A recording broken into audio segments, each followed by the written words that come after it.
तं नित्यं ध्यायन्ति योगिनः कामदं मोक्षदं चैव ओंकाराय नमो मंगलं भगवान् वीरो मंगलं गोपनो मंगलं कुंकुंदार्यो जयंधर्मो विष्णुमंगलम् सर्वमंगलमांगल्यं सर्वकल्याणकारकं प्रधानं सर्वधर्माणां जैनं जयतु शाश्वतम् नमः समय साराय स्वानुभूत्या चकास्ते चित्स्वभावाय भावाय सर्वकामावतिरच्यते एको में शशदो अपाज्ञान दर्शन लक्षण शेषा में बहिरा भावा सवे संयुग लक्षण मारो सुशाश्वत एक दर्शन ज्ञान लक्षण जीव है बाकी बधा संयुग लक्षण भाव वृद्धि पाई है मैं एक शुद्ध सदा रूपी ज्ञान दर्शन मय करे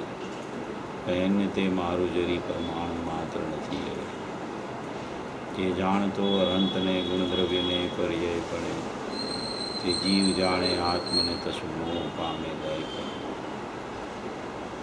નથી અપ્રમત કે પ્રમત નથી જે એક જ્ઞાયક ભાવ છે એ રીત શુદ્ધ કથા એને જે જ્ઞાત દેતો તે જ છે જેમ નેત્ર તેમજ જ્ઞાન નથી કારક નથી વેદ કરે જાણે જ કર્મોદય નિદ્રા બંધ તેમજ મોક્ષને ધ્રુવ ચલને અનુપમ ગતિ પામેલ સર્વે સિદ્ધને વંદી કહું સુધ કેવડી કથિત આ સમય પ્રાપ્ત ઓમ શ્રી નમઃ શિદેવ્ય નમઃ શિદેવ્ય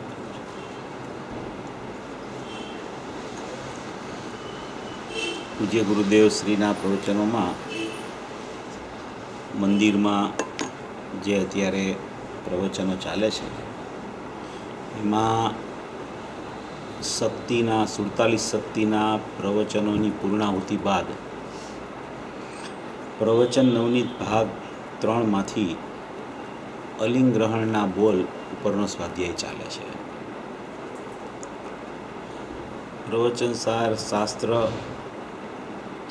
જેમ સમયસાર દ્રષ્ટિ પ્રધાન શાસ્ત્ર છે એમ પ્રવચનસાર શાસ્ત્રને જ્ઞાન પ્રધાન શાસ્ત્ર કહેવામાં આવે છે.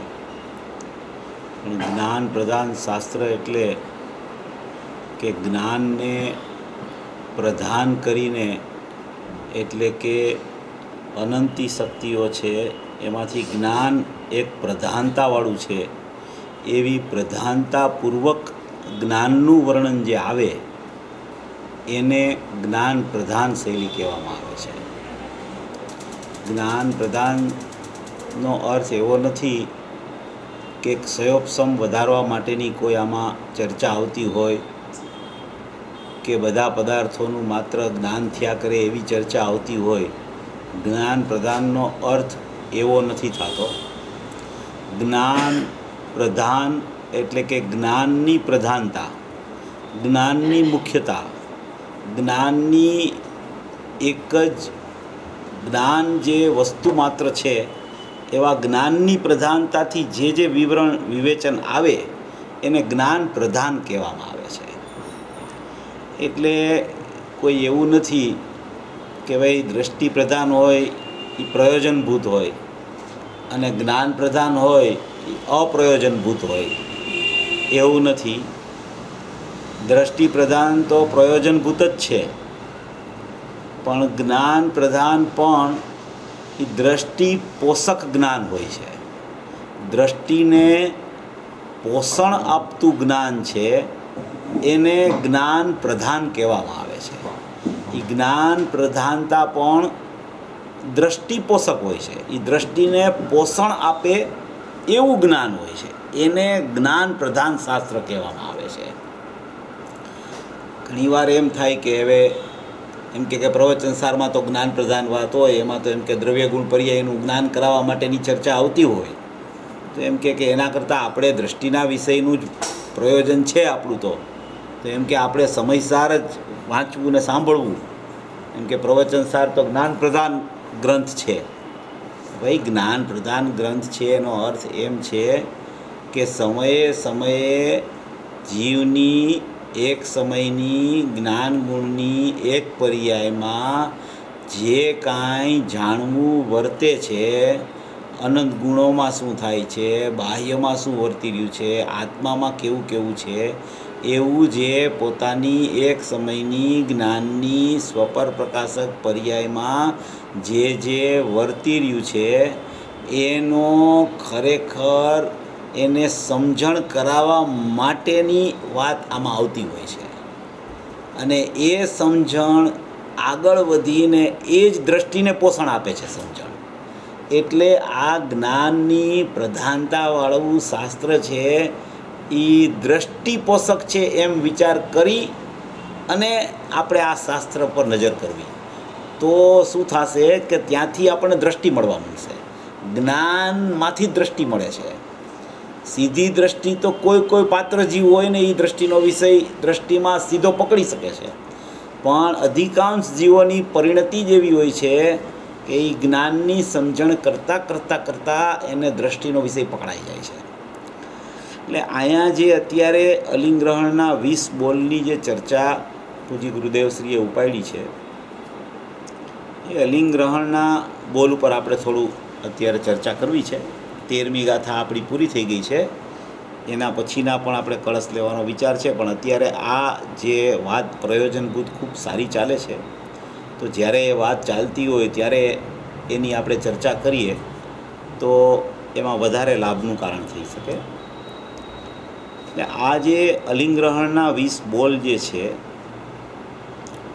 એ એટલા બધા પ્રયોજનભૂત છે કે ગુરુદેવ તો એનો રોજ સ્વાધ્યાય કરતા હતા. અત્યારે જે આ ખાસ પ્રવચનો ચાલે છે, પ્રવચન નવનીતના 4 ભાગમાં, એ પૂજ્ય ગુરુદેવે કરેલા ખાસ પ્રવચનો છે. અને એ નિરંતર પૂજ્ય ગુરુદેવ શ્રી પોતે સ્વાધ્યાય કરતા હતા. રોજ સવારમાં ઉઠીને સૌથી પહેલું ચિંતન આ બધી વસ્તુનું ચાલતું હતું. એવો આ વિષય છે. અલિંગ્રહણનો એટલો બધો પ્રયોજનભૂત વિષય છે. અને શક્તિનું વર્ણન આપણે સાંભળ્યું હોય ને તો શક્તિ આત્મામાં તો અનંત શક્તિ છે. અને એ અનંત શક્તિનું પરિણમન શક્તિ શુદ્ધ હોય, શક્તિ નિર્મળ હોય તો એનું પરિણમન તો નિર્મળ જ હોવું જોઈએ. કારણ કે મલિન પરિણમન હોય એવી કોઈ શક્તિ તો આત્મામાં છે નહીં, એટલે મલિન પરિણમન હોય એનું પરિણમન ન હોય. તો એ શક્તિના જેટલા 42 પ્રવચનો આવ્યા એ તો ખૂબ પ્રયોજનભૂત છે, દ્રષ્ટિપ્રધાન વાત છે એમાં. પણ એમાં કોઈ પણ વિષયમાં કોઈ પણ શક્તિમાં તમે લ્યો તો એમાં એક જ વાત ચાલ્યા કરે. એમાં ખાસ કોઈ નવીનતા ન આવે. એમ કે સ્વભાવની સન્મુખતાવાળું પરિણમન. શક્તિ હોય તો એનું પરિણમન શુદ્ધ હોય, શક્તિ હોય તો એનું પરિણમન શુદ્ધ હોય. એમાં કોઈ ભેદ જ્ઞાનનો વિચાર ત્વરિતમાં ત્વરિત જીવનો ચાલે એવું ન આવે એમાં, એ શક્તિ પ્રધાન કથનમાં. એમાં તો દ્રષ્ટિ પ્રધાન કથન છે. એટલે એમાં કે તું શક્તિ અને શક્તિવાનનો ભેદ છોડી અને હું એક જ્ઞાતા દ્રષ્ટા છું એમ આશ્રય લે તો નિર્મળ પરિણમન થાય. એવી ચર્ચા જ વિશેષપણે 47 શક્તિમાં આવી હોય. એમાં અલગ અલગ શક્તિના વિવેચનથી અલગ અલગ વિસ્તાર આવતો હોય. એટલે એ તો એક દ્રષ્ટિ પ્રધાન કથન, દ્રષ્ટિની મુખ્યતાથી વાત એમાં આવી ગઈ હોય. એમાં એક ધારી વાત એક સરખી ચાલ્યા કરે. જ્યારે આ વિષય જે છે અત્યારે જે અલિંગ્રહણનો, એમાં વિવિધ પ્રકારની વાત આવે. વિવિધ પ્રકારની વાત આવે અને દરેકના જીવનમાં પ્રત્યક્ષ રોજે રોજ બનતી જે વાત હોય ને એને અનુલક્ષીને વાત આમાં આવે. કે એનું પરિણમન એ રીતે ચાલી રહ્યું હોય છતાંય એ પરિણમનથી પાર કાંઈક વસ્તુ પડી છે એ બતાવવાનું આ અલિંગ્રહણમાં પ્રયોજન છે. એટલે આ ભેદ જ્ઞાનની ઉત્કૃષ્ટમાં ઉત્કૃષ્ટ પરાકાષ્ઠાવાળા 20 બોલ છે. અને આમાં જીવને ભેદ જ્ઞાનનો માર્ગ મળતા અભેદનું જ્ઞાન ત્વરિત થઈ જાય એવી આમાં નિજ નિધિ બતાવવાની ખરેખર જુઓ તો સંજીવની રૂપ આ છે ને 20 બોલ છે. કે એને તરત પોતાની વાત છે ને ખ્યાલમાં આવી જાય. ઓહો, ખરેખર તો છે આમ, પણ હું માનું છું આમ. ખરેખર તો છે આમ, પણ થઈ રહ્યું છે આમ. ખરેખર હોવું જોઈએ આમ, પણ થતું કેમ નથી આમ. એમ એને વિચાર એનો જ્ઞાનમાં એટલો બધો ચાલ્યા કરે અને એટલી પરિપક્વતા આવે કે હું તો મારી વાત કરું છું કે હું અત્યારે પ્રવચન સાંભળું છું ગુરુદેવની ટેપમાં ત્યાં સ્વાધ્યાય હોલમાં.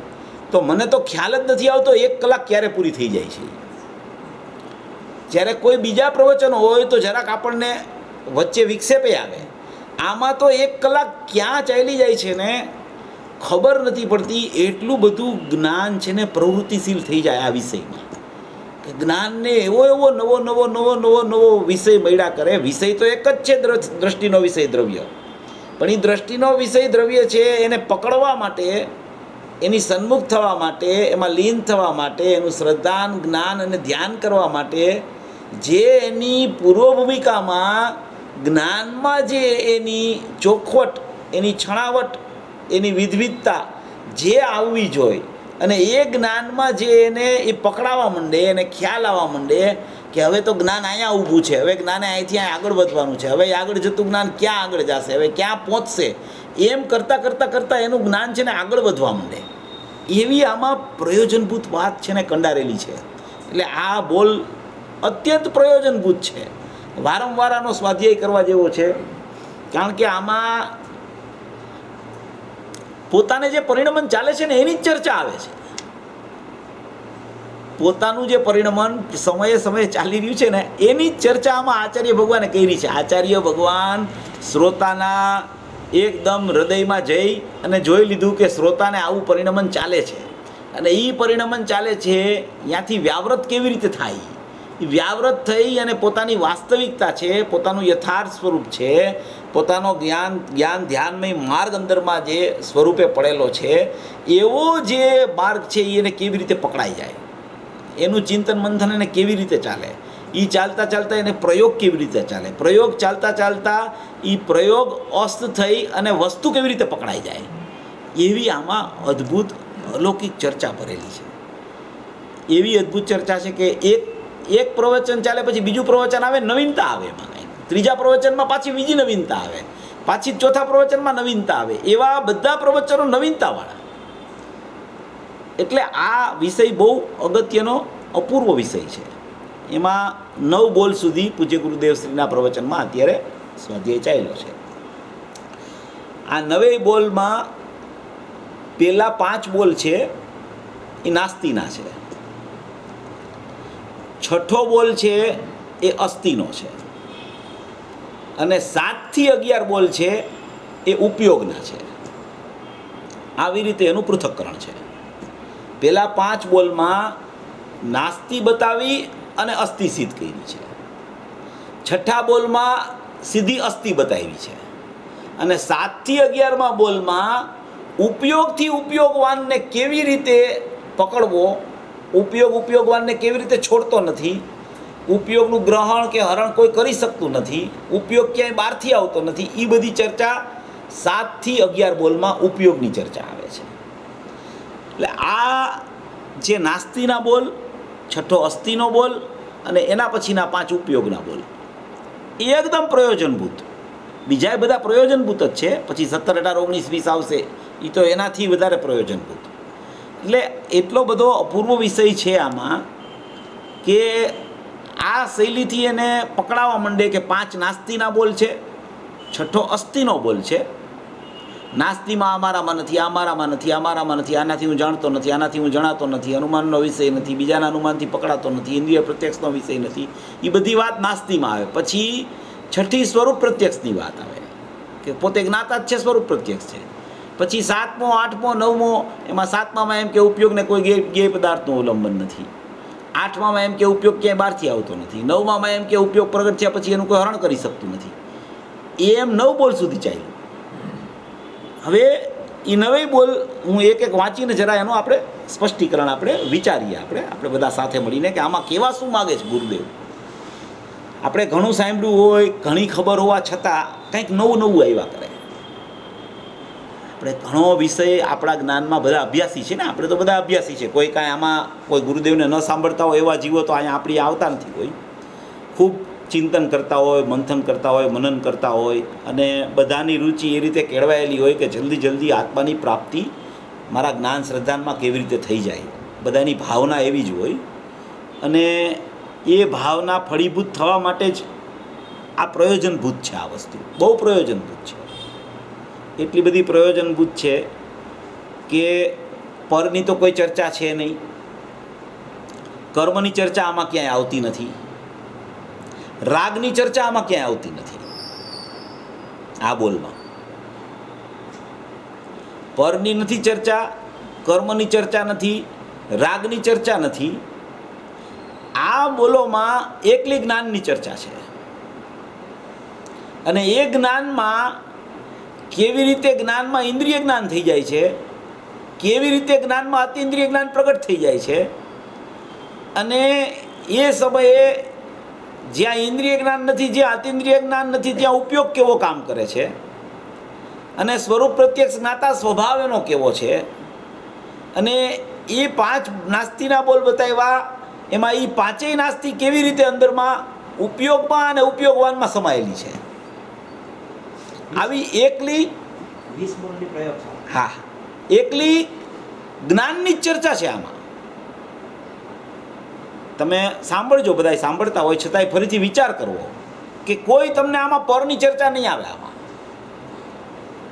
કોઈ કર્મની ચર્ચા નહીં આવે, રાગની કોઈ ચર્ચા નહીં આવે.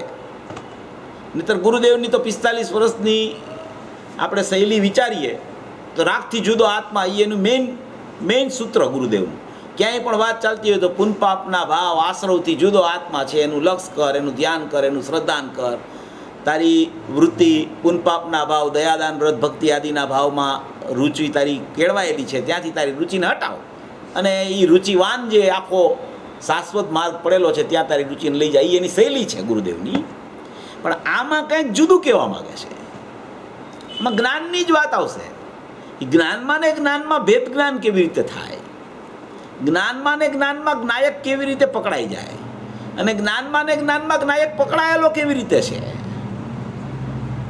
અને એ વર્તમાન પર્યાય છે, વર્તમાન જેને ઉપયોગ કીધો એ ઉપયોગ પણ આત્મામાં કેવી રીતે નથી, દ્રષ્ટિનો વિષય કેવી રીતે છે.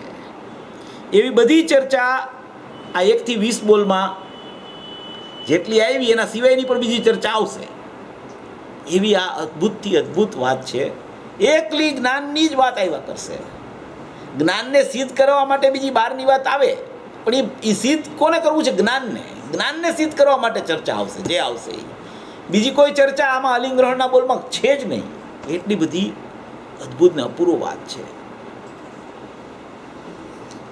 આચાર્ય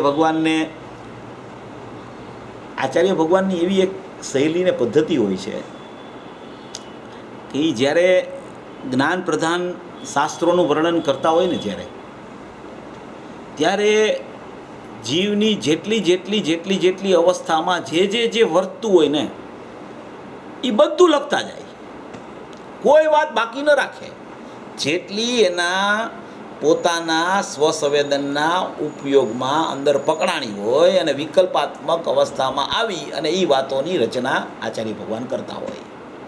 પણ અધિકાંશપણે જેટલી પ્રયોજનભૂત વાતો હોય આવી જાય, અને જ્યાં ભૂલતો હોય જીવ, જ્યાં એની ભૂલ થતી હોય અને એનો દોષ થતો હોય, એ દોષ કેવી રીતે ટળે, ભૂલ કેવી રીતે ટળે, અને નિર્ભૂલ નિર્દોષ સ્વભાવ એની દ્રષ્ટિમાં અને જ્ઞાનમાં કેવી રીતે પકડાઈ જાય, એ જ ચર્ચા આચાર્ય ભગવાન કરતા હોય છે.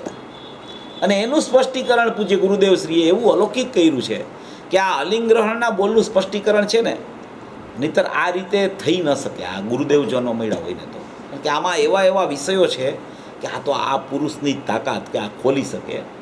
કદાચ બીજાય કોઈ જ્ઞાની ઘણા થઈ ગયા હોય, પણ આની જે શૈલી ખોલવાની છે ને એ ન ભૂતો ન ભવિષ્યથી કોઈની તાકાત નથી આ રીતે આનું સ્પષ્ટીકરણ પણ કરી શકે. એવું અદ્ભુત સ્પષ્ટીકરણ આમાં આવ્યું છે. એટલું બધું અદ્ભુત સ્પષ્ટીકરણ, બહુ સારું સ્પષ્ટીકરણ છે.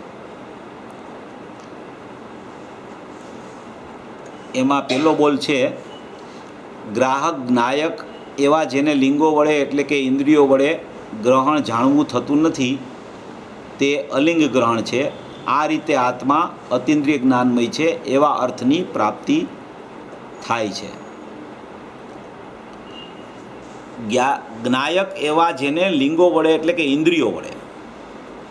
લિંગ એટલે શું કે કોઈ પણ પ્રકારનું એણે માની રાખેલું સાધન. લિંગ એટલે કોઈ પણ પ્રકારનું એને માની રાખેલું સાધન.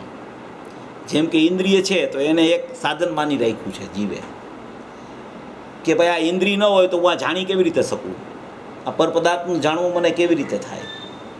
તો એને એમ થાય છે કે આત્મા છે ને ઇન્દ્રિયો દ્વારા જ જાણે છે આ બધું. ઇન્દ્રિયો જો ન હોય તો આ બધું જાણવું કેવી રીતે થઈ શકે? આ પરનું જાણવું છે એ ઇન્દ્રિય વગર કેવી રીતે થાય? ઇન્દ્રિય હોય તો આ મને દેખાય તો મને ખબર પડે કે આ મકાન છે, આ લોકો બેઠા છે, એ બધી ઇન્દ્રિયથી તો ખબર પડે, ઇન્દ્રિય વગર તો ખબર ન પડે. તો આમાં એમ કહે છે કે આત્મા ઇન્દ્રિયો વડે જાણતો જ નથી.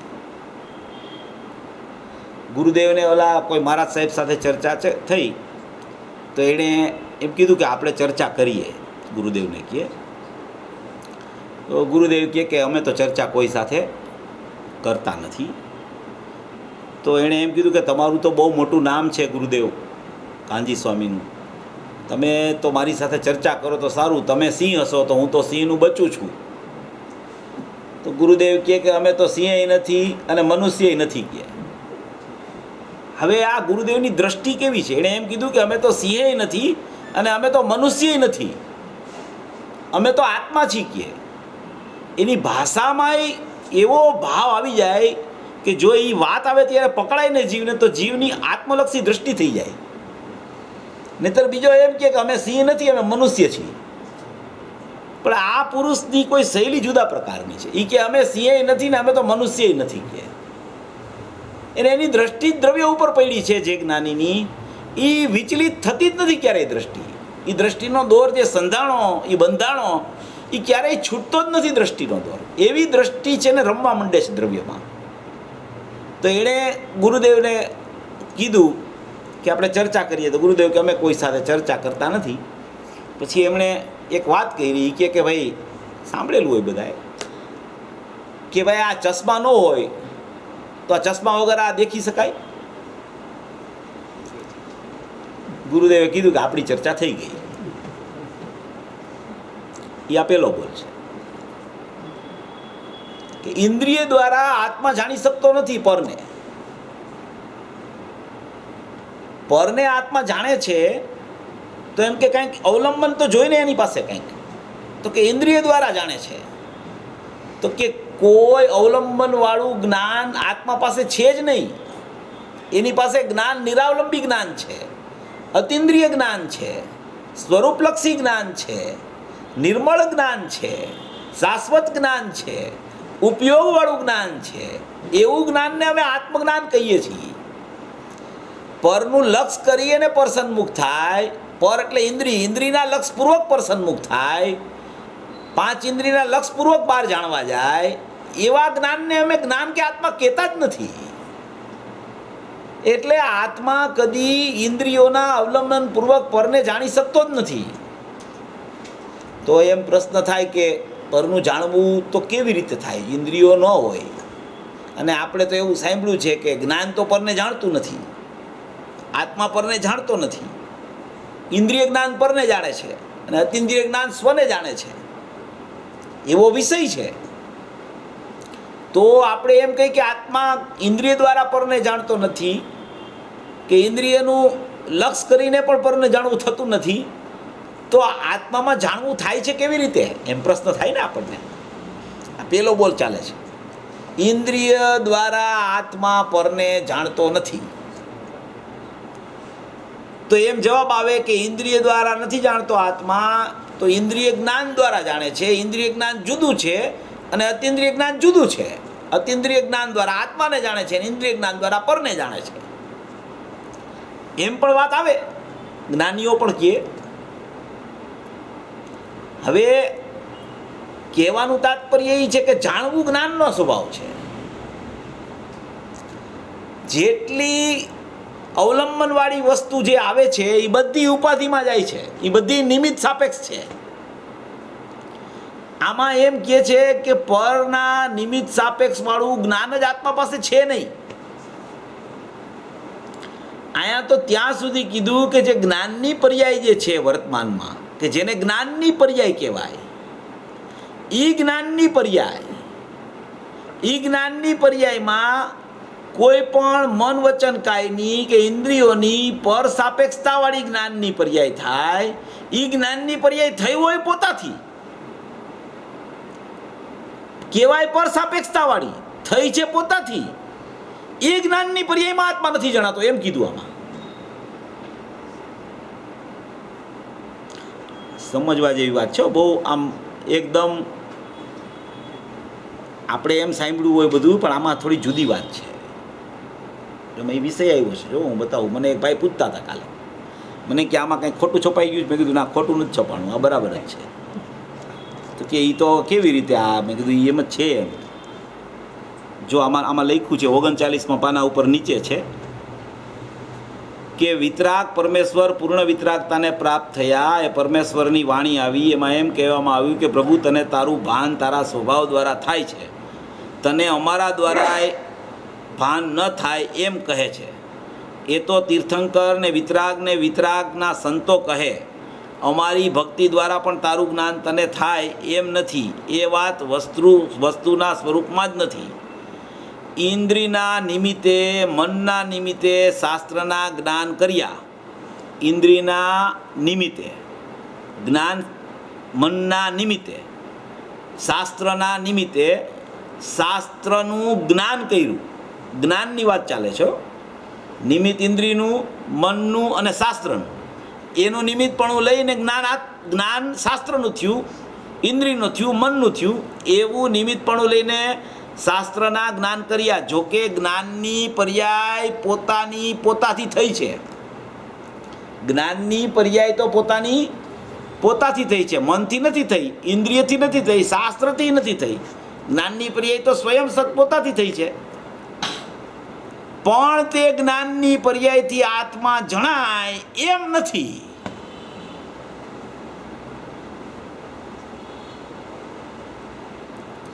કોઈ પણ નિમિત્ત સાપેક્ષ જ્ઞાનની પર્યાય હોય, એ થઈ હોય પોતાથી, પણ એ થઈ છે પોતાથી. પાછા એમ લખે છે, આમાં એમ કહે છે, છતાં તે જ્ઞાનની પર્યાયથી આત્મા જણાય નહીં. જ્ઞાનની પર્યાયનો સ્વભાવ છે ને, એ એકદમ લુખો છે. લુખો એટલે સાપેક્ષતા વગરનો. એ સ્વાભાવિક લક્ષણ ઉપયોગ છે, એ જ્ઞાન છે. બાકીનું જેટલું અવલંબનવાળું જ્ઞાન થાય, જેટલું પરલક્ષી જ્ઞાન થાય, પર સાપેક્ષતાવાળું જ્ઞાન થાય. પરલક્ષી અને પર સાપેક્ષતા એમાં ફરક. પરલક્ષી જ્ઞાન તમે કહો એટલે પરનું લક્ષ કરીને થતું જ્ઞાન એમ કહેવામાં આવે, અને પર સાપેક્ષ જ્ઞાન તમે કહો એટલે જ્ઞાન પોતાથી થયું છે, પણ એમાં સાપેક્ષતા પરની છે, એમાં આત્રો છે. પરલક્ષી જ્ઞાન અને પર સાપેક્ષ જ્ઞાન. પરલક્ષી જ્ઞાન તો શું છે કે પરલક્ષી જ્ઞાન તો એકલું ઇન્દ્રિય જ્ઞાન છે, કે ઇન્દ્રિયના લક્ષે, મનના લક્ષે, શાસ્ત્રના લક્ષે, તીર્થંકર ભગવાનના લક્ષે, એની વાણીના લક્ષે. એટલે કે જ્ઞાનનો પ્રવાહ ત્યાં પર સન્મુખતા તરફ દોરાઈ ગયો છે. એવા જ્ઞાનને પરલક્ષી જ્ઞાન કહેવામાં આવે છે. અને પર સાપેક્ષ જ્ઞાન તો અહીંયા જે આવ્યું ને, કે જ્ઞાનની પર્યાય થઈ છે પોતાથી. જ્ઞાનની પર્યાય થઈ છે પોતાથી, પરના લક્ષપૂર્વક નથી થઈ. જ્ઞાનની પર્યાય પોતાથી સ્વતંત્ર ષટકારકથી થઈ છે. પણ એ સ્વતંત્ર ષટકારકથી થઈ છે. એમાં કેવું જ્ઞાન છે? તો કે મનનું જ્ઞાન છે, ઇન્દ્રિયનું જ્ઞાન છે, શાસ્ત્રનું જ્ઞાન છે. એવી ક્યાંય પણ પરની સાપેક્ષતા વાળું જ્ઞાન છે. એ જ્ઞાનમાં પણ આત્મા જણાતો નથી, ભલે પોતાથી થઈ હોય. એટલે પરલક્ષી જ્ઞાન પણ નહીં, પર સાપેક્ષ જ્ઞાન પણ નહીં. જ્ઞાનના ઘણા પ્રકારો હોય છે. આ બધું આપણે તો વિસ્તાર કરીએ છીએ. આપણે જેને બેસે એને પોતાના જ્ઞાનમાં એ રીતે બેસાડવાનો પ્રયત્ન કરવો, અને જેને ખ્યાલમાં હોય એને કાંઈ પ્રશ્ન નથી. પણ આમાં આવા ભેદ પડે છે. પરલક્ષી જ્ઞાન જુદું, પર સાપેક્ષ જ્ઞાન પણ જુદું, પાછું જ્ઞાન એક. જ્ઞાનનો પર્યાય કાંઈ બે નથી. કે ભાઈ હાલો બે જ્ઞાનની પર્યાય છે, એક પરલક્ષવાળી એક પરસાપેક્ષવાળી. એક જ જ્ઞાનની પર્યાયમાં જો પરનું લક્ષ કરે તો એ પરલક્ષી જ્ઞાન કહેવાય. એ જ જ્ઞાનની પર્યાયમાં પરનું લક્ષ નથી કરતો, ષટકારકથી પર્યાય થઈ છે. લક્ષ વગર પણ જ્ઞાનની પર્યાયમાં નિમિત્ત સાપેક્ષતાથી જ્ઞાનની પર્યાયનો સ્વતંત્ર નિરપેક્ષ ષટકારકથી પરિણમવાનો યોગ્યતારૂપ સ્વભાવ જે પ્રગટ થયો, તો એ પર સાપેક્ષ જ્ઞાન જે આવ્યું એ જ્ઞાનમાં નિમિત્તની સાપેક્ષતા આવી. જેમ કે એ શાસ્ત્ર જ્ઞાન પ્રગટ થયું, ઇન્દ્રિય જ્ઞાન પ્રગટ થયું, મનના સંગવાળું જ્ઞાન પ્રગટ થયું. સંગવાળું કહેવાય પણ સંગ ન કર્યો હોય, એણે સંગ ન કર્યો હોય એટલે નિમિત્તપણે હોય. અહીંયા પર્યાય એની મેળે પ્રગટ થઈ હોય, ઓલું લક્ષ કરીને પ્રગટ્યું હોય. આ અહીંયા એની મેળે પ્રગટ થઈ હોય ષટકારકથી પર્યાય. ગુરુદેવે એક પ્રવચનમાં એમ કીધું, કળશ ટીકાનું પ્રવચન છે, કે જ્ઞાનની પર્યાયમાં જ્ઞાનની પર્યાયને જાણે ને એ પર્યાય બુદ્ધિ છે. કે આ જ્ઞાનની પર્યાય ષટકારકથી થઈ, આ જ્ઞાનની પર્યાય સ્વતંત્ર થઈ, આ જ્ઞાનની પર્યાય સ્વાધીન થઈ, આ જ્ઞાનની પર્યાય પોતાથી થઈ, આ એની યોગ્યતાથી થઈ. પછી કેવી થઈ એ પ્રશ્ન નહીં, એની પોતાથી થઈ. એનું નામ જ્ઞાનની પર્યાયમાં જ્ઞાનની પર્યાયને જાણ્યું. એ પર્યાય બુદ્ધિ છે, એ વિષય છે. આ કોઈ પણ સાપેક્ષતા વાળું જ્ઞાન હોય એ ભલે ષટકારકથી થયું હોય, એનું નામ ખરેખર જ્ઞાન જ નથી. એને જ્ઞાન જ કહેતા નથી, એ જ્ઞાન જ નથી. કોઈને એમ થાય કે હવે હું લક્ષ તો મેં છોડી દીધું છે પરનું, હવે પર સન્મુખતા તો મારી છે જ નહીં, હું તો વિચારમાં ધ્યાનમાં બેસું છું સવારે, મને એમ કે એ પ્રકારના પર સન્મુખતાવાળું મારું જ્ઞાન તો ચાલતું જ નથી. પણ એ જ્ઞાનમાં એમ કે કોઈને કોઈ એ જ્ઞાનનું પરિણમન ષટકારકથી થાય છે ને, એવો જ મારો વિચાર હવે ચાલે છે. પણ એ ષટકારકથી થતા જ્ઞાનમાં જો વિભાવ જ્ઞાન પ્રગટ થતું હોય, વિભાવ જ્ઞાન, તો એ પરલક્ષવાળું ન હોય, પર સાપેક્ષતાવાળું હોય, તો એ ષટકારકથી થયેલું જ્ઞાન છે એ અજ્ઞાન છે, એ જ્ઞાન નથી.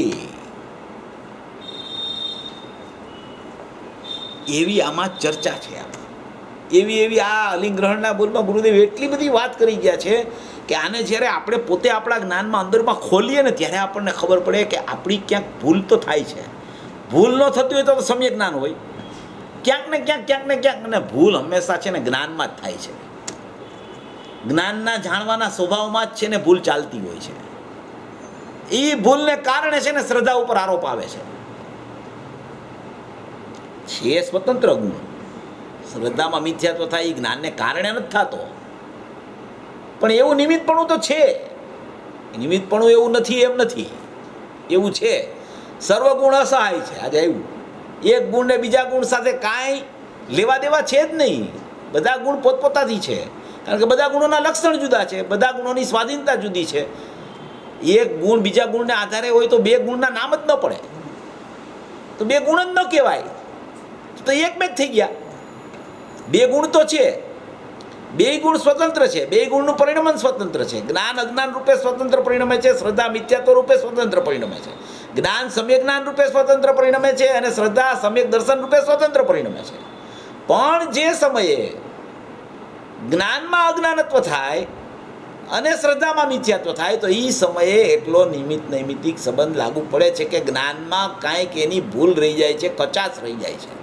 માટે આ શ્રદ્ધા છે ને જવાબ નથી આપતી. એટલે એમ કહેવા માગે છે કે ઇન્દ્રિયનું અવલંબન લઈને આત્મા કે જ્ઞાન પરને ખરેખર જાણી શકતું નથી, એવો પહેલો બોલ છે. પહેલા બોલમાં એ વાત છે કે ઇન્દ્રિય છે. ઇન્દ્રિય શું છે? આ પાંચ ઇન્દ્રિય છે એ તો શરીર પરિણામને પ્રાપ્ત છે ને, જળ છે. મન છે એ પણ જળ છે, પૂદગલ છે. વચન, કાયા, શ્વાસોશ્વાસ, આયુ, એ 10 પ્રાણથી જે જીવે છે એમ વ્યવહારથી કહેવામાં આવે છે. એ બધું નિમિત્તપણે છે અસ્થિ એની, અને વ્યવહાર જીવ પણ કહેવાય. નિમિત્તપણે એ છે બધું, પણ નિમિત્તપણે એ હોવા છતાં જ્ઞાન તો પોતે પોતાથી સ્વતંત્ર કાર્ય કરે છે. જ્ઞાનને નિમિત્તનું અવલંબન લઈને કાર્ય કરવું પડે તો જ્ઞાન પરાધીન થઈ જાય, તો જ્ઞાનની સ્વયં સંચાલિત શક્તિ બંધ થઈ જાય, તો જ્ઞાનની દિવ્યતા ખતમ થઈ જાય. માટે જ્ઞાન તો પોતે પોતાથી જાણવાનું કામ કરે છે. હવે એ જ્ઞાનમાં જ્ઞાયકનું જાણવું થાય અને જ્ઞાયકનું જાણવું થતાં જે અતિન્દ્રિય જ્ઞાન પ્રગટે એવા અતિન્દ્રિય જ્ઞાનમાં સ્વપરનું યથાર્થ જાણવું થાય એમ કહેવાનો આમાં આશય છે. એટલે કોઈ જીવ કોઈ ઇન્દ્રિયની સન્મુખ, મનની સન્મુખ, શાસ્ત્રની સન્મુખ થઈને કોઈ પરને જાણી જ શકતો નથી. કોઈ જીવ કે કોઈ જીવનું જ્ઞાન એ સન્મુખતાપૂર્વક કોઈ પરને જાણતું જ નથી. પોતાની સન્મુખતા હોય ત્યારે જ ખરેખર પરનું પણ યથાર્થ જાણવું થાય છે. ત્યાં સુધી પરનું યથાર્થ જાણવું પણ થઈ શકતું નથી. હવે બીજો બોલ એમ આવે છે આમાં કે ઇન્દ્રિય દ્વારા પરનું જાણવું, ઇન્દ્રિય દ્વારા જાણવું થતું નથી. ગ્રાહક જ્ઞાયક એવો જેને લિંગો વડે એટલે કે ઇન્દ્રિયો વડે જાણવું થતું નથી તે અલિંગ ગ્રહણ છે. આ રીતે આત્મા અતિન્દ્રિય જ્ઞાનમય છે એવા અર્થની પ્રાપ્તિ થાય છે. આ પહેલો બોલ એટલે કે ઇન્દ્રિય દ્વારા જાણતો નથી. બીજો બોલ કે જણાવવા યોગ્ય એવા જેનું, જણાવવા યોગ્ય એવા જેનું લિંગ વડે એટલે કે ઇન્દ્રિયો વડે જાણવું થતું નથી તે અલિંગ ગ્રહણ છે. આ રીતે આત્મા ઇન્દ્રિય પ્રત્યક્ષનો વિષય નથી એવા અર્થની પ્રાપ્તિ થાય છે. એટલે કે ઇન્દ્રિયો દ્વારા જાણતોય નથી આત્મા પરને, અને ઇન્દ્રિય દ્વારા આત્મા પોતે જણાતો પણ નથી. એ સાધન જ નથી. જે કોઈ બાહ્ય લિંગ છે, શરીર પરિણામને પ્રાપ્ત જે કાંઈ વસ્તુઓ છે એ કોઈ આત્મા માટે જાણવા માટે સમર્થ છે જ નહીં. નથી એ પરને જાણવામાં સમર્થ કે નથી એવું ઇન્દ્રિય જ્ઞાન કે ઇન્દ્રિય સ્વને જાણવા માટે સમર્થ. એટલે એ વસ્તુ જ બે જુદી જુદી છે. આ બધી વસ્તુઓ છે એ શરીર પરિણામને પ્રાપ્ત છે. ઇન્દ્રિયો છે, મન વચન કાય છે, એ બધું પૂતગલ છે, શરીર પરિણામને પ્રાપ્ત છે. અને આત્મા સાથે તો જ્ઞાન જોડાયેલું છે. જાણવું તો જ્ઞાનમાં થાય છે, જાણવું તો આત્મામાં થાય છે. બે વિભાગ જ જુદા જુદા છે. હવે એનું અવલંબન લેવા જાતું જ નથી પહેલાં તો, કારણ કે ઉપયોગવાનનું અવલંબન જ ક્યારેય છોડતું નથી. જો એ છોડી દે તો એ પર સન્મુખતા કરે, તો ઇન્દ્રિયની સન્મુખ જાય, મનની સન્મુખ જાય. પણ એની સન્મુખતા ક્યારેય છૂટતી જ નથી આત્માની. માટે એ ઇન્દ્રિયો દ્વારા પરને જાણતું નથી અને ઇન્દ્રિયો દ્વારા સ્વ પણ જણાતો નથી. એમ આમાં બે બોલમાં કહેવા માગે છે. પછી ત્રીજો બોલ છે, જેમ ધુમાડા દ્વારા અગ્નિનું ગ્રહણ થાય છે તેમ લિંગ દ્વારા એટલે કે ઇન્દ્રિય ગમ્ય દ્વારા ઇન્દ્રિયોથી જાણવા યોગ્ય ચિહ્ન દ્વારા જેનું ગ્રહણ જાણવું થતું નથી તે અલિંગ ગ્રહણ છે. આ રીતે આત્મા ઇન્દ્રિય પ્રત્યક્ષપૂર્વક અનુમાનનો વિષય નથી એના અર્થની પ્રાપ્તિ થાય છે. એટલે કે આમાં એમ કહેવા માંગે છે, ગુરુદેવે સ્પષ્ટીકરણ કર્યું છે કે જ્યાં ધુમાડો હોય ને ત્યાં અગ્નિ તો હોય જ. ધુમાડો હોય ત્યાં અગ્નિ તો હોય જ. તો એવું ઇન્દ્રિય પ્રત્યક્ષ છે, ધુમાડો છે ઇન્દ્રિય પ્રત્યક્ષ છે. તો એવું જ્ઞાનમાં એવી પ્રત્યક્ષ કાંઈ ઇન્દ્રિય દ્વારા નથી કે એવું ઇન્દ્રિય પ્રત્યક્ષપણું થતાં અહીંયા જ્ઞાનમાં આત્મા પકડાઈ જાય. જેમ ત્યાં લાગુ પડે છે કે ભાઈ અહીંયા ધુમાડો છે તો અગ્નિ હોય તો જ ધુમાડો થાય, બરાબર. અગ્નિ જો ન હોય તો ધુમાડો તો હોય જ નહીં ક્યારેય. અગ્નિ હોય તો જ ધુમાડો હોય ને. તો અહીંયા એવું નથી કે ઇન્દ્રિય હોય તો જ આત્મા હોય, ઇન્દ્રિય હોય તો જ આત્માને પકડી શકાય. ઇન્દ્રિય એવું ચિહ્ન નથી કે જેનાથી આત્માનો ખ્યાલ આવી શકે કે અહીંયા ઇન્દ્રિય છે એટલે આત્મા તો ત્યાં હોવો જ જોઈએ. એવું નથી. ઇન્દ્રિય વગરનો પણ આત્મા છે. સિદ્ધ ભગવાનને ક્યાં ઇન્દ્રિય છે? એને 5 ઇન્દ્રિય છે નહીં. મન નથી, વચન નથી, કાંઈ નથી. એકલું આત્માનું ચોસલું છે જ્ઞાન નહીં, બીજું કાંઈ નથી ત્યાં. તો એવા ઇન્દ્રિય પ્રત્યક્ષ પૂર્વક આત્મા ખ્યાલમાં નથી આવતો. ચોથો બોલ એમ છે કે બીજાઓ દ્વારા અનુમાનથી પણ આત્મા પોતાનો ખ્યાલમાં નથી આવતો. બીજા અનુમાન કરે કે આત્મા આવો છે, આત્મા આવો છે, આત્મા આવો છે. એ અનુમાન અને સમ્યક અનુમાન એમાં ફરક. આમાં જે બોલ આવ્યો ને ચોથો, અનુમાનનો બોલ ચોથો છે. એ ચોથો બોલ છે બીજાઓ વડે માત્ર લિંગ દ્વારા જ જેનું ગ્રહણ થતું નથી, બીજાઓ વડે એના લિંગ દ્વારા જ માત્ર જેનું ગ્રહણ થતું નથી તે અલિંગ ગ્રહણ છે. એવી રીતે આત્મા અનુમેય માત્ર કેવળ અનુમાનથી જ જણાવવા યોગ્ય નથી એવા અર્થની પ્રાપ્તિ થાય છે. એટલે બીજાઓ દ્વારા બીજા અનુમાન કરે કે આત્મા આવો છે, આત્મા આવો છે, આત્મા આવો છે. એમ કે અહીંયા આ વ્યક્તિ બેઠી છે, હું અનુમાન કરું કે આ ભાઈનો આત્મા આવો છે, આ ભાઈનો આત્મા આવો છે. તો તો એવી રીતે બીજાઓ દ્વારા બીજાનો આત્મા અનુમાનથી ખ્યાલમાં આવતો નથી. એ અનુમાનથી ક્યારે ખ્યાલમાં આવે કે કોઈ આ વ્યક્તિ હોય, એ વ્યક્તિને સ્વસંવેદન જ્ઞાન થઈ ગયું, આત્મજ્ઞાન થઈ ગયું, અને આત્મિક જ્ઞાન પૂર્વકનું જે અનુમાન હોય એ અનુમાનમાં સ્વપરની યથાર્થતા હોઈ શકે. બાકી એકલું એકલું કોરું અનુમાનથી બીજાઓ દ્વારા પણ આત્મા જણાતો નથી. એવી રીતે બીજાઓ દ્વારા આત્મા જણાતો નથી એમ અહીંયા દ્વારા અનુમાનથી પણ બીજો આત્મા જણાતો નથી, બીજાઓ દ્વારા આત્મા જણાતો નથી, ચોથો બોલ. અને અહીંયાના અનુમાન દ્વારા બીજો આત્મા જણાતો નથી, એ પાંચમો બોલ. એવી રીતે પાંચેય બોલ નાસ્તિથી આવ્યા કે આના દ્વારા આ નથી, આના દ્વારા આ નથી, આના દ્વારા આ નથી, આના દ્વારા આમ નથી, આના દ્વારા આમ નથી, ઇન્દ્રિય દ્વારા જાણતો નથી, ઇન્દ્રિય દ્વારા જણાતો નથી, ઇન્દ્રિય પ્રત્યક્ષનો વિષય નથી, અનુમાન દ્વારા જણાતો નથી, અનુમાન દ્વારા જાણતો નથી. એ પાંચેય બોલ નાસ્તિના આવ્યા. પાંચેય બોલમાં નાસ્તિ બતાવી કે આવું આત્માનું ખરેખર સ્વરૂપ નથી.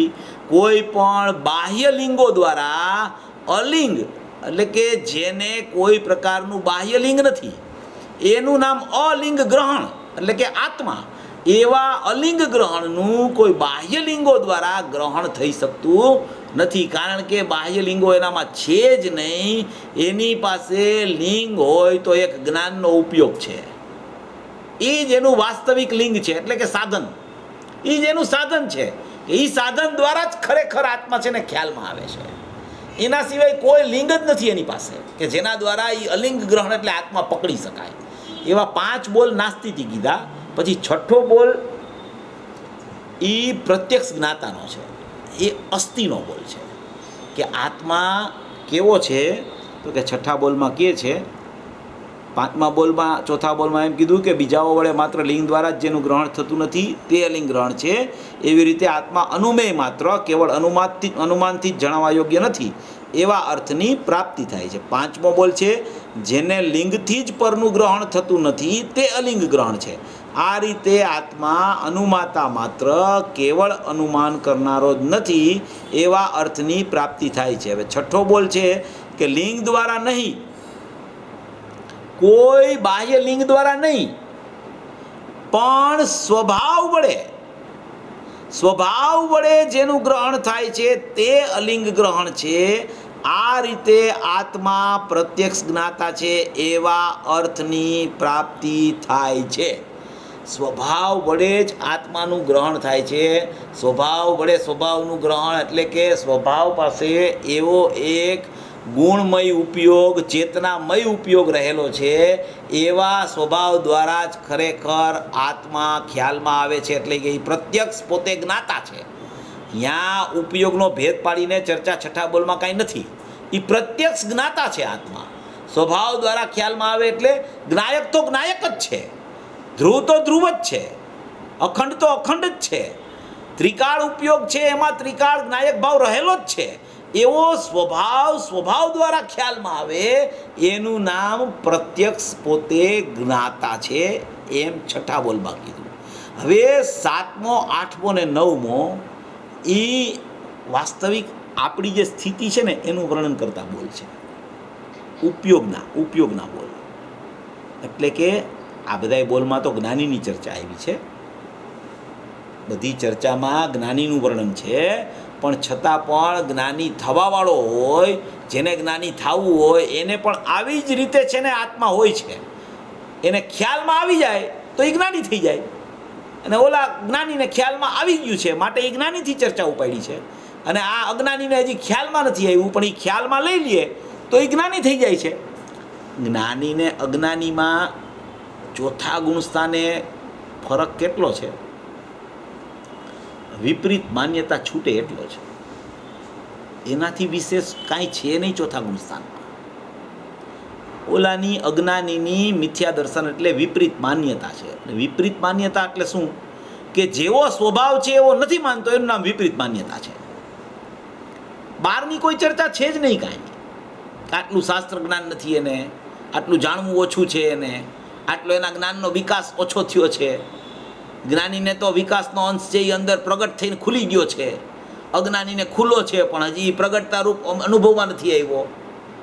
એ બધાયની પાછળ એની મિથ્યા માન્યતા રહેલી છે, બીજું કાંઈ જ નથી. કાંઈ કરતા કાંઈ નથી. ચોથા ગુણસ્થાન વાળો જીવ છે એ અત્યારે અહીંયા બેઠો હોય અને એક સમય પછી ચોથું ગુણસ્થાન આવી જાય, અહીંયા એ બેઠો રહીએ. ફરક શું પડ્યો? એની માન્યતા ફરી ગઈ, બસ. એનું નામ ચોથું ગુણસ્થાન છે, એનું નામ જ્ઞાની કહેવામાં આવે છે. એને સ્વસંવેદન હોય, સ્વરૂપ આચરણ ચારિત્ર પણ હોય, સમ્યક દર્શનની પ્રગટતા પણ હોય, વેદન પણ આવ્યું હોય, એ બધું હોય. પણ જ્ઞાની ને અજ્ઞાનીમાં ચોથા ગુણસ્થાનમાં ફેર કેટલો પડે છે? માત્ર એની મિથ્યા માન્યતા નીકળી જાય છે, બસ. એને ખબર પડી ગઈ કે હું તો ભગવાન આત્મા છું, હું તો ધ્રુવ પરમાત્મા છું, હું તો ચિદાનંદમય છું, હું તો ચિદ્રૂપ છું, હું તો એક સ્વરૂપે રહેલો છું, અનેકતાવાળું સ્વરૂપ મારું છે જ નહીં. એવો જ્ઞાનમાં નિર્ણય કરીને શ્રદ્ધામાં પ્રતીતિ આવે, એ જ સમયે એને વેદનપૂર્વકની લીનતા સ્વરૂપાચરણમાં થાય. એને એમ કહેવામાં આવે કે આ જીવને ચોથું ગુણસ્થાન આવી ગયું. ત્યારે શ્રદ્ધા તો સંપૂર્ણ હોય, શ્રદ્ધા 100%. સંપૂર્ણ હોય. 100%. શ્રદ્ધા 100% હોય. આમાં તો ગુરુદેવે હમણાં આજનું પ્રવચન ચાલ્યું, એમાં તો ગુરુદેવે ઉપયોગને એવી રીતે લીધો છે કે જાણે કે એમાં કાંઈ થતું જ ન હોય. એ જાણે ચોથું ગુણસ્થાન આવ્યું, જ્ઞાની થયો, એને જાણે કે કેવળ જ્ઞાન ન થઈ ગયું હોય એમ ગુરુદેવે વાત લીધી આજે તો, કે એના ઉપયોગનું કોઈ હરણ જ કરી શકતું નથી. ચારિત્રની અસ્થિરતા ગમે તેટલી આવી જાય, શ્રદ્ધા જ્ઞાનમાં કાંઈ ફરક જ નથી પડતો. ત્યાં સુધીની વાત લીધી ગુરુદેવે તો આજે. એવી અદ્ભુત વાત લીધી કે એ બધી વાત જે આવે છે કે એ સ્વભાવથી ચ્યુત થઈ ગયો, હવે એને એમ કે એ ચારિત્ર અપેક્ષાએ જે કાંઈ થયું તો એ બધી અપેક્ષા ચારિત્રમાં જાય છે એમ ગુરુદેવે કીધું. એમ કે એને ઇન્દ્રિય જ્ઞાન વર્તે છે તો કે એ ચારિત્ર અપેક્ષાએ છે, કે જ્ઞાનમાં કાંઈ નથી, કે જ્ઞાનના ઉપયોગમાં કાંઈ ફાટ જ નથી પડતી. જ્ઞાનના ઉપયોગનું કોઈ હરણ કરી શકતું જ નથી. એકવાર જ્ઞાનનો ઉપયોગ જાયમો જ્ઞાયકમાં, એ જ્ઞાનના ઉપયોગનું હરણ કોઈ કરવા સમર્થ જ નથી, કારણ કે એ ઉપયોગ બહારથી નથી આવતો. એ ઉપયોગ જો બહારથી આવતો હોય તો કોઈ એનું હરણ કરી શકે. એ ઉપયોગ અંદરથી આવ્યો છે અને અંદર એને જોઈ લીધું છે, તો એ ઉપયોગનું હરણ થઈ ન શકે. હવે યોગ શર્માઈ ગાથા આવે છે અમિત ગતિ આચાર્યમાં કે ઉપયોગનું કોઈ હરણ કરી શકતું નથી. જ્ઞાયકમાં જે ઉપયોગ જાયમો એ ઉપયોગમાં પછી ગમે તેટલા વિભાવોની પરિણતિ ઝેલકા કરે, પણ એ ઉપયોગવાનને છોડતો નથી. એ જેટલી એની અસ્થિરતા છે, એનો ભાગ છે, એ બધો ચારિત્રમાં જાય છે. જ્ઞાનમાં નથી એમાં કીધું. પછી પ્રશ્ન કર્યો કોઈ, વાંચું જરાક, બહુ સારો વિષય છે, સમજવા જેવી વાત છે બધી. એટલે એનો મતલબ એવો નથી કે ચોથા ગુણસ્થાને કેવળ જ્ઞાન થઈ ગયું છે. એને ઇન્દ્રિય જ્ઞાન જીવતું છે. હજી ઇન્દ્રિય જ્ઞાન ચાલ્યું નથી જાતું. ઇન્દ્રિય જ્ઞાન તો જ્યારે કેવળ જ્ઞાન થાય ને ત્યારે જ એનો અભાવ થાય છે. યથાખ્યાત ચારિત્ર થાય પછી પણ જીવતું છે ઇન્દ્રિય જ્ઞાન. જ્ઞાનીનું ઇન્દ્રિય જ્ઞાન જીવતું છે, એ ચાલ્યું નથી જાતું. આમાં છે ને ભૂલ થઈ જાય છે બહુ.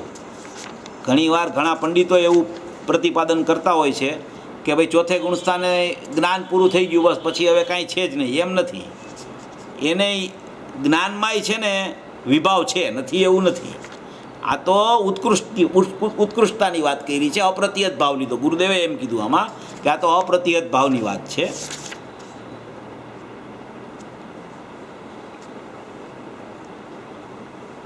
બહુ સરસ વિષય છે.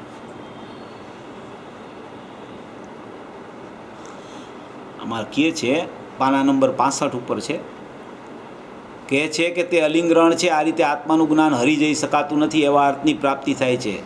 એ આત્માનું જ્ઞાન એટલે ઉપયોગ હો, ત્રિકાળી જ્ઞાન નહીં. ગુરુદેવ ચોખવટ કરે છે. ઉપયોગ એટલે વર્તમાન ઉત્પાદવાળા જ્ઞાનની ચર્ચા છે, ત્રિકાળી જ્ઞાનની વાત નથી. એ વર્તમાન ઉત્પાદવાળો ઉપયોગ છે, એનું હરણ થઈ શકતું નથી જ્ઞાનીને. એકવાર થયો ઉપયોગ પછી, પ્રગટ સ્વસંવેદન આવ્યું પછી, વર્તમાન જે આત્માનું લક્ષણ છે જ્ઞાન, આત્માનું લક્ષણ જ્ઞાન છે, એ લક્ષણ, જે જ્ઞાન કે જે લક્ષને પકડીને ઉપયોગ થયો તે જ્ઞાન ત્રિકાળી જ્ઞાન નહીં, એ પ્રશ્ન અહીં નથી. આ રીતે આત્માનું જ્ઞાન હરી જઈ શકાતું નથી એવા અર્થની અલિંગ્રહણમાં એવો ભાવ નીકળે છે, જેના ઉપયોગને બીજો કોઈ હરી શકે નહીં એવું અલિંગ્રહણમાંથી હરી શકે, જેના ઉપયોગને કોઈ હરણ કરી શકે એવું અલિંગ્રહણમાંથી નીકળતું નથી. પછી એને પ્રશ્ન પૂછે છે કે તેના ઉપયોગમાં તેના ઇન્દ્રિય જ્ઞાનમાં ભૂલ પડે? જ્ઞાનીના ઇન્દ્રિય જ્ઞાનમાં કોઈ પ્રશ્ન પૂછે છે કે ભૂલ પડે ખરી એમ. એટલે આનો અર્થ જ એમ છે કે હજી ઇન્દ્રિય જ્ઞાન જ્ઞાનીને છે, ઉપયોગમાં પણ કાંઈ થયું નથી અને ચારિત્ર અપેક્ષાએ જ બધું છે, માત્ર એમ ન માની લેવું. ઉપયોગ પણ જેટલો આમાં છે ને, ઉપયોગમાં બે વાત છે, આપણે થોડો વિચાર કરીએ. આમાં નીચે લીધું છે કે ઉપયોગના બે પ્રકાર છે, લબ્ધ અને ઉપયોગ. એવા બે પ્રકાર છે, લબ્ધ અને ઉપયોગ. એટલે પરિણતિ અને ઉપયોગ. પરિણતિ અને ઉપયોગ કયો, લબ્ધ અને ઉપયોગ કયો, બધું એકાર્થવાદ છે. તો પરિણતિ અને ઉપયોગ એટલે શું, લબ્ધ અને ઉપયોગ એટલે શું, જ્ઞાનીનું જ્ઞાન કેવી રીતે કામ કરતું હોય, જ્ઞાની થયા પછી શું વર્તતું હોય, ચારિત્રની અપેક્ષાએ શું વર્તતું હોય, ઉપયોગમાં જ્ઞાનની અપેક્ષાએ શું વર્તતું હોય, અને શ્રદ્ધા કેવી રીતે ચાલતી હોય. બરાબર, આટલા પ્રશ્નો હોય આપણા જનરલી. શ્રદ્ધામાં તો જ્ઞાયકમાં અહમ જે સમયે થયું એ સમયે શ્રદ્ધા તો 100% પરિપૂર્ણ થઈ ગઈ, એટલે શ્રદ્ધાનો તો કાંઈ પ્રશ્ન પછી ક્યાંય આવતો નથી. છતાં શ્રદ્ધાના પ્રત્યેક સમયે ઉત્પાદ બી ચાલુ છે. ઉત્પાદ બંધ નથી થતો શ્રદ્ધાનો, પણ ઉત્પાદ પ્રત્યેક સમયે સમ્યક ચાલે છે. હવે જ્ઞાનનો ઉત્પાદ અને ચારિત્રનો ઉત્પાદ. હવે જ્ઞાનનો ઉત્પાદ જે છે એ જ્ઞાનના ઉત્પાદમાં તો ઉપયોગ એનો જ્ઞાયકમાંથી જ ઉપયોગ આવે છે. ચારિત્રની પર્યાય પણ આવે છે તો જ્ઞાયકમાંથી, શ્રદ્ધાની પર્યાય પણ આવે છે જ્ઞાયકમાંથી. અનંત ગુણની અનંત પર્યાયો જ્ઞાયકમાંથી, ધ્રુવમાંથી આવે છે. એ ધ્રુવમાંથી જે પર્યાય આવે છે એમાં જે શ્રદ્ધાની પર્યાય આવી, એ શ્રદ્ધાની પર્યાય તો પ્રત્યેક સમયે સમ્યક દર્શન થયા પછી જ્ઞાયકમાં અહમ કરતી શુદ્ધ રૂપે જ પરિણમે છે. જ્ઞાનની પર્યાય પણ નિર્વિકલ્પ દશા હોય, શુદ્ધ ઉપયોગ હોય ત્યારે જ્ઞાનની પર્યાય પણ શુદ્ધ ઉપયોગ રૂપે નિર્મળપણે પરિણમે છે. ચારિત્રની પર્યાય પણ નિર્વિકલ્પ દશા હોય ત્યારે અનંત ગુણની અનંત પર્યાય શુદ્ધ રૂપે પરિણમે છે. હવે એ નિર્વિકલ્પ દશાનો કાળ જ્યાં સુધી જ્ઞાનીનો ચાલે ત્યાર પછી એને વિકલ્પાત્મક દશા પણ આવે છે, કારણ કે નિર્વિકલ્પ દશાપૂર્વક સીધું તો કાંઈ કેવળ જ્ઞાન થતું નથી. જ્યારે એક સમયમાં સદુપયોગ થાય તો તરત જ કેવળ જ્ઞાન તો થતું નથી, કારણ કે પાછો વિકલ્પ પણ આવે છે. અસંખ્ય સમય ટકે છે, પછી વિકલ્પ આવે છે. વિકલ્પના બે પ્રકાર છે, એક ચારિત્રનો વિકલ્પ ને એક જ્ઞાનનો વિકલ્પ, એવા બે પ્રકાર છે. માત્ર ચારિત્રનો વિકલ્પ છે નહીં, ચારિત્રના વિકલ્પને કારણે જ્ઞાનમાં વિકલ્પ થાય છે એમ નથી. એક ગુણ બીજા ગુણને કાંઈ કરી ન શકે. અહીંયા જે વાત ગુરુદેવે લીધી છે એ જુદી અપેક્ષા છે, આપણે એનો વિચાર કરીએ છીએ. અહીંયા એમ લીધું છે કે જ્ઞાનના ઉપયોગનું કોઈ હરણ જ કરી શકતું નથી, તો અહીંયા એમ કીધું કે એ વિકલ્પ થઈ જાય તો કે એ વિકલ્પ છે જ નહીં, એનો એ ઉપયોગમાં કાંઈ વિકલ્પ જ નથી. એ ઉપયોગ તો લવલીન છે જ્ઞાયક સાથે. તો એ ઉપયોગ જે બતાવ્યો છે એ પરિણતિ રૂપ ઉપયોગ છે. ઉપયોગના બે ફાંટા છે. એક જ ઉપયોગ છે, એ ઉપયોગના બે ભાગ પડી જાય છે, બે ભાવ થઈ જાય છે. એમાં એક પરિણતિ રૂપ ઉપયોગ છે, એક વિકલ્પાત્મક ઉપયોગ છે, વિકલ્પાત્મક દશામાં જ્ઞાનીને. તો એ પરિણતિ રૂપ ઉપયોગ છે એની ચર્ચા આમાં ગુરુદેવે અત્યારે લીધી છે કે એ બહારમાં જ્ઞાનીનો ઉપયોગ જ્યારે વર્તતો હોય, ચારિત્રમાં અસ્થિરતા ચાલતી હોય, ત્યાં ઉપયોગ જ્યારે જ્ઞાનનો કામ કરતો હોય, એ સમયે પણ જ્ઞાનીની જ્ઞાનરૂપ પરિણતિમાં ક્યાંય ખલેલ કે વિક્ષેપ પડતો નથી. એ અપેક્ષાએ એમ કહેવાય કે જ્ઞાનીના જ્ઞાનનું કોઈ હરણ કદી કરી શકતું નથી. જ્ઞાનીનો ઉપયોગ લબ્ધ અને ઉપયોગ એવા બે પ્રકાર કીધા. તો લબ્ધ રૂપે પણ, ઉપયોગાત્મક રૂપે નહીં, પણ લબ્ધ રૂપે પણ અત્યારે એની પરિણતિ અંદરમાં જ્ઞાયક સાથે લવલીન થઈને ખીલેલી કામ કરતી હોય છે. એમાં ક્યાંય વિક્ષેપ પડતો નથી. અહીંયા જે આજે પ્રકરણ આવ્યું છે એની અપેક્ષા એ છે, ત્યાં પરિણતિની સિદ્ધિ કરી છે. યા તો એમાં પરિણતિ લઈ શકાય યા તો એમાં જ્ઞાનીની નિર્વિકલ્પ દશાના સમયની વાત લઈ શકાય. બે વાત છે. જ્ઞાનીની નિર્વિકલ્પ દશાના સમયે સદુપયોગ ચાલતો હોય ત્યારે પણ એ વાત લઈ શકાય, અને સદુપયોગમાંથી જ્ઞાની ચ્યુત થઈ જાય અને લબ્ધ રૂપે એની પરિણતિ અંદરમાં ચાલતી હોય એ અપેક્ષાએ પણ એમ કહેવાય કે જ્ઞાનીના જ્ઞાનનું કોઈ હરણ કરી શકતું નથી. એનો ઉપયોગ તો ક્યાંય બદલતો જ નથી. એના ઉપયોગનો ફાંટો જે ઉપયોગવાન સાથે જોડાણો એ અહીંયાથી ચ્યુત થતો જ નથી. એ અપેક્ષાએ અહીંયા વાત છે. હવે ત્યાં પાછું અહીંયા એમ કીધું કે જ્ઞાનીના ઇન્દ્રિય જ્ઞાનમાં શું, એ પ્રશ્ન આવ્યો ને કે એના ઇન્દ્રિય જ્ઞાનમાં ભૂલ પડે. જ્ઞાનીનું ઇન્દ્રિય જ્ઞાન હોય, જ્ઞાનીના ઇન્દ્રિય જ્ઞાનને પણ સમ્યક કીધું છે. ઇન્દ્રિય જ્ઞાનને સમ્યક કીધું. જ્ઞાની હોય એનું જેટલું જ્ઞાન હોય એની બધું સમ્યક હોય. મિથ્યા જ્ઞાન ચાલ્યું ગયું એટલે સમ્યક એમ. કેવળ જ્ઞાનની અપેક્ષાએ નહીં, પણ મિથ્યા જ્ઞાન નથી એ અપેક્ષાએ જ્ઞાનીનું જેટલું જ્ઞાન છે એ સમ્યક છે. પરિપૂર્ણતા કેવળ જ્ઞાનમાં થઈ નથી એ અપેક્ષાએ એની અધુરાશ છે, અલ્પજ્ઞતા છે, એ બધું છે. પણ મિથ્યા જ્ઞાન નથી તો કે જ્ઞાનીનું બધું જ્ઞાન છે ને એ સમ્યક છે. જ્ઞાનીના બધા ભાવો જ્ઞાનમય છે એમ કહેવામાં આવે. બધી અપેક્ષા આપણા ખ્યાલમાં થોડી ઘણી તો હોવી જોઈએ, બધી ન હોય તો કાંઈ નહીં. પણ એમ કહે કોઈ વાર એમ કહે કે જ્ઞાનીનું જ્ઞાન છે ને એ બધું સમ્યક થઈ ગયું છે એમ કહે, ગુરુદેવ જ કહે, તો આપણને એમ થાય કે હવે કેવળ જ્ઞાન તો છે નહીં, સમ્યકતા કેવી રીતે હવે કહેવાય? હજી ઇન્દ્રિય જ્ઞાન તો જીવતું છે. ઇન્દ્રિય જ્ઞાન જીવતું છે પણ અહીંયા મિથ્યા જ્ઞાન નથી એ અપેક્ષાએ સમ્યકતા કીધી છે એમ આપણે સમજવું. હજી પરિપૂર્ણ જ્ઞાનની ચર્ચા નથી ત્યાં. હવે અહીંયા કહે છે કે જ્ઞાની એના ઇન્દ્રિય જ્ઞાનમાં, જ્ઞાનીના ઇન્દ્રિય જ્ઞાનમાં ભૂલ પડે એમ પ્રશ્ન કર્યો શ્રોતાએ. શ્રોતાએ હોશિયાર છે, પ્રશ્ન એવા કરે છે ને કે ખુલી જાય બધું. તો એ ગુરુદેવ કે એ તો પરાશ્રિતની વાત થઈ, એ કાંઈ ઉપયોગ નથી કે. શું કહે છે? ઇન્દ્રિય જ્ઞાન છે એ ઉપયોગ નથી એમ કહે છે. હવે ઇન્દ્રિય જ્ઞાન છે તો ઇન્દ્રિય જ્ઞાન છે એ પૂતગલ છે? તો કે એક અપેક્ષા એને પૂતગલ કહેવાય, કારણ કે પૂતગલના સંગે થયું છે એટલે પૂતગલે કહેવાય.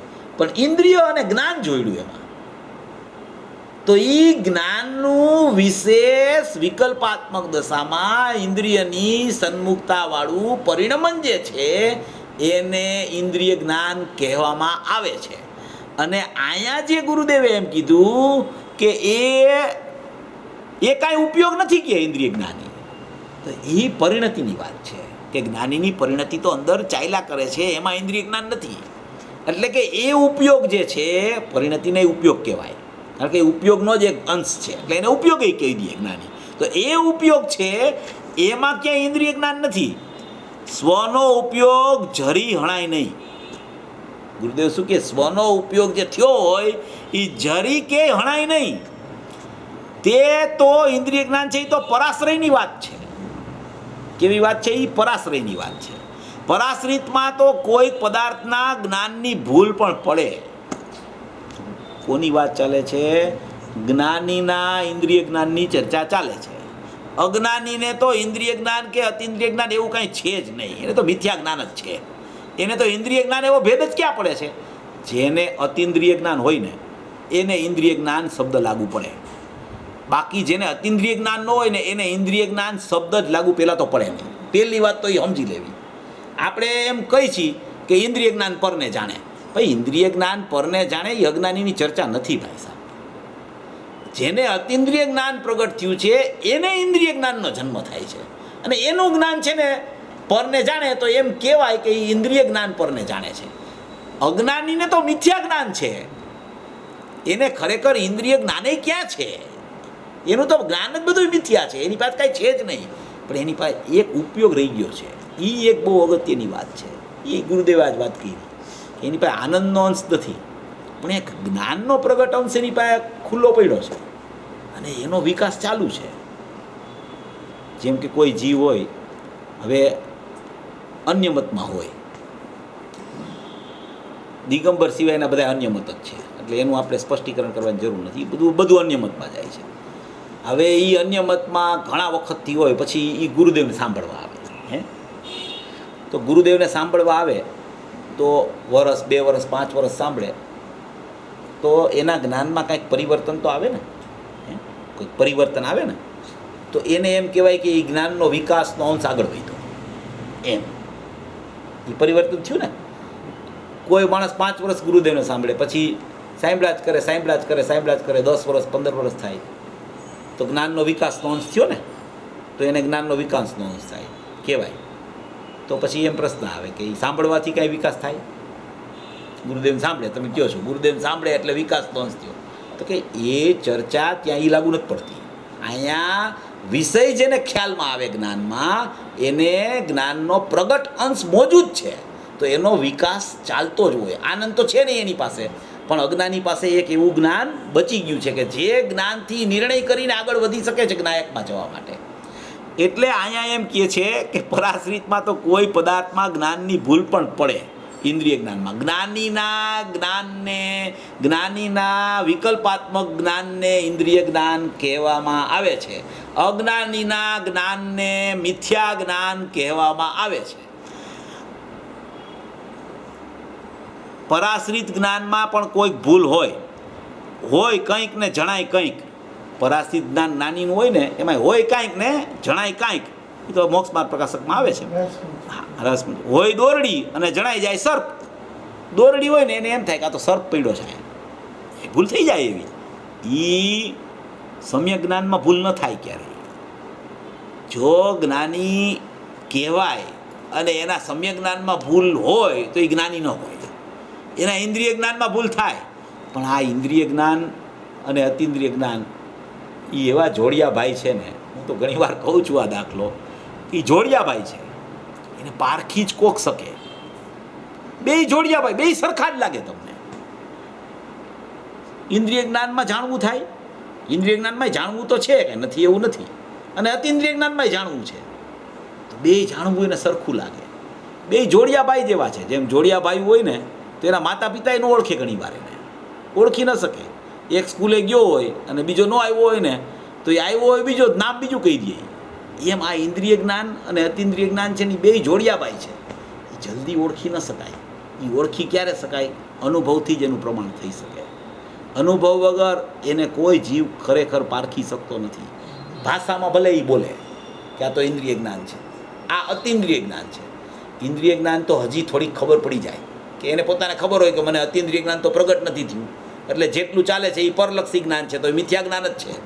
પણ અતિન્દ્રિય જ્ઞાન અને ઇન્દ્રિય જ્ઞાન એ બેયને ઓળખવા એ બહુ આકરી વાત છે. એ ઓળખી ન શકાય જલ્દી એવા છે એ બે જ્ઞાન. દોરડી હોય ને સર્પ જણાય, પણ તેથી સ્વસમ્યક જ્ઞાનને કાંઈ વાંધો નથી. ટાઈમ થઈ ગયો છે, વાંચી લઉં છું જરા. સ્વસમ્યક જ્ઞાનને વાંધો નથી. આવ્યું છે ને એવું, સામે દરિયામાં માણસ તણાતો હોય અને ખ્યાલમાં આવે કે લાકડું તણાય છે, એમેય ખ્યાલમાં આવે અને તેથી તેના જ્ઞાનને વાંધો નથી. સ્વને સાધેલું જ્ઞાન છે એને કાંઈ વાંધો નથી. એ આવે છે ને એમાં જ્ઞાનીને પણ ઇન્દ્રિય જ્ઞાનમાં ભૂલે પડે.